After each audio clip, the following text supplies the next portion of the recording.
তারা বলেছে পুরনো চা বাগানগুলিতে আমরা নজর দিয়ে দার্জিলিং চা বিশ্বজনীন ব্র্যান্ডিং এবং তার সাথে পাট শিল্পের আধুনিকরণ করা।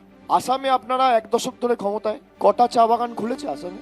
2021-এর নির্বাচনের আগে নির্মলা সীতারামন দেশের অর্থমন্ত্রী এসে বলেছিল 1000 কোটি টাকা স্পেশাল প্যাকেজ বাংলার চা বাগানের জন্য দেওয়া হবে। 2016 সালে 19 সালে প্রধানমন্ত্রী বলেছিলেন 1 পয়সা দিয়েছেন বাংলাকে।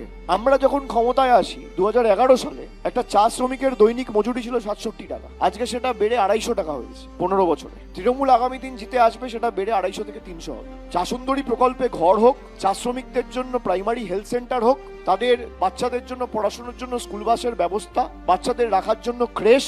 কেন্দ্র সরকার তো গরিব চা শ্রমিকদের পিএফ প্রভিডেন্ট ফান্ড মেরে দিচ্ছে। চা শ্রমিকদের ন্যায্য প্রভিডেন্ট ফান্ড যারা দেয় না, তারা চা শিল্পে দার্জিলিংটিকে বিশ্ববন্দিত করে। দার্জিলিংটি অলরেডি বিশ্বজনীন। অমিত শাহকে জিজ্ঞেস করবেন না দিল্লিতে বসে কি চা খান, ও বলবে দার্জিলিং চা খাই। বিজেপির যত নেতা আছে কি চা খান জিজ্ঞেস করবেন। যারা নিজেদেরকে দাবি করেছিল চাওয়ালা, চা বিক্রি করে প্রধানমন্ত্রী হয়েছে। আমার চ্যালেঞ্জ, একটা চা বাগান খোলার ক্ষেত্রে যদি দেখাতে পারে বিজেপির কোন নেতা সদার্থক ভূমিকা নিয়েছে, চা শাস্তি দেবেন মাথা পেতে পারে।